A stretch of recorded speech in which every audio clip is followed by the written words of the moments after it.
कुछ तो लोग कहेंगे लोगों का काम है क्या। Most interesting part, and the Prime Minister is not looking at me. 7,000 नए वोटर एक बिल्डिंग में ऐड हुए। Chief justice was removed from that committee. Why?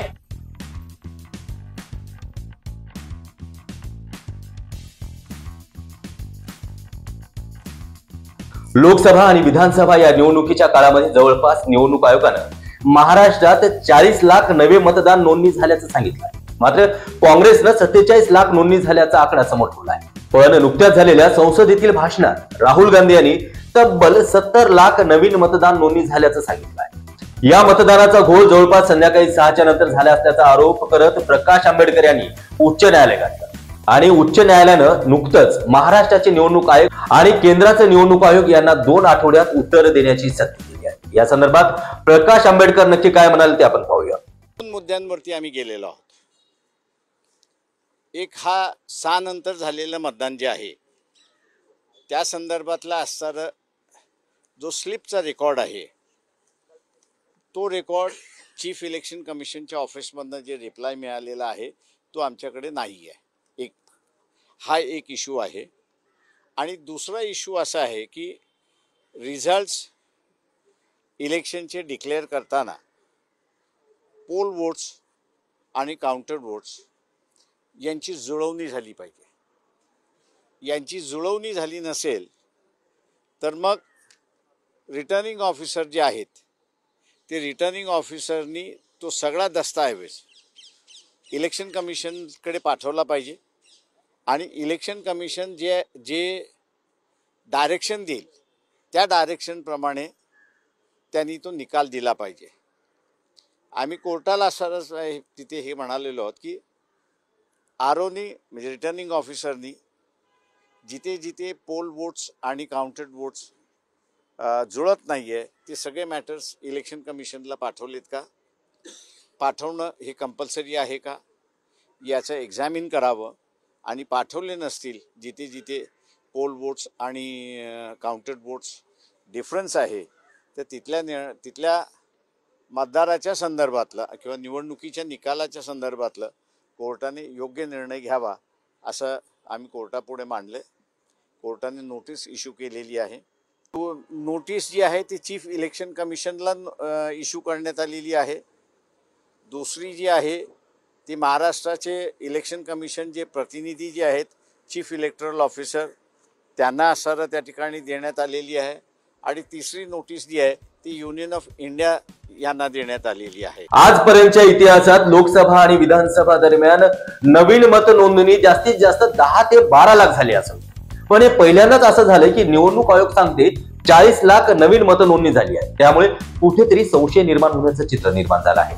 लोकसभेत महाराष्ट्रात जिथे काँग्रेसला प्रचंड मत मिळत काँग्रेसचे खासदार निवडून आले होते तिथेच काँग्रेसला पराभव पत्करावा लागला आहे. त्याचबरोबर जवळपास 118 मतदारसंघात लोकसभेनंतर विधानसभेत 25,000 मतांची वाढ झाली आणि हे 118 मतदारसंघ हे सत्ताधारी पक्षाचे असल्याचा आरोप करत काँग्रेसनं निवडणूक आयोगाला पत्र दिलं होतं.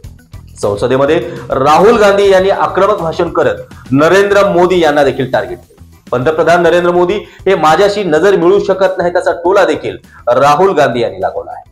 पाहूया राहुल गांधी नक्की काय म्हणाले.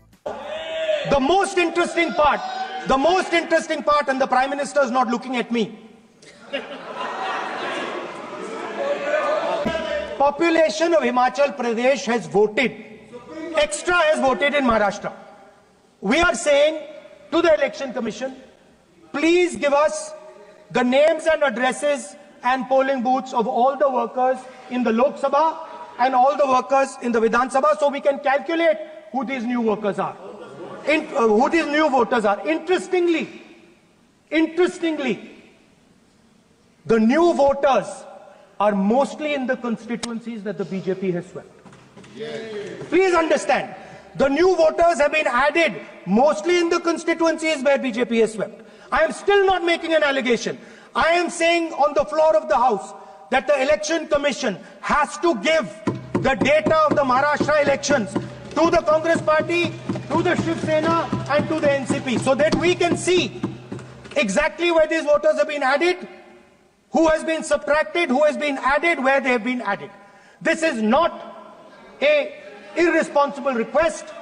This is a very simple request for them to fulfill. विधानसभा निवडणुकीनंतर सर्व पक्ष आक्रमक झाले तेव्हा निवडणूक आयोग यांनी उत्तर देताना जणू काही सत्ताधारी पक्षाचा प्रवक्ता असल्यासारखं उत्तर दिलं. बघायला गेलं तर आजवर फॉर्म 70C ची माहिती दिली नाही ना फॉर्म 20 ची माहिती बूथ वाईज दिली नाही आहे. निवडणूक झाल्यानंतर ब्रेकअपची माहिती देखील वेबसाईट वरती अपलोड करण्यात आली नाही. त्याचबरोबर पोस्टल मतदान हे पराभूत उमेदवारांना जास्त झालं तर ईव्हीएम द्वारे विजयी उमेदवारांना जास्त मतपल्ल्याचा आरोप देखील केला जातो. महाराष्ट्राची विधानसभा निवडणूक झाल्यानंतर निवडणूक कायद्यामध्ये महत्त्वाची दुरुस्ती केली आहे. ते म्हणजे निवडणूक नियम 93/2 मध्ये अशी दुरुस्ती करण्यात आली आहे की जर कुणालाही आवश्यक कागदपत्र पाहिजे असतील तर ते द्यायचे की नाही हे निवडणूक आयोग आणि भारत सरकार ठरवेल. अर्थातच केंद्र सरकार ठरवेल. Is because the rules have been changed. This is not just said in isolation.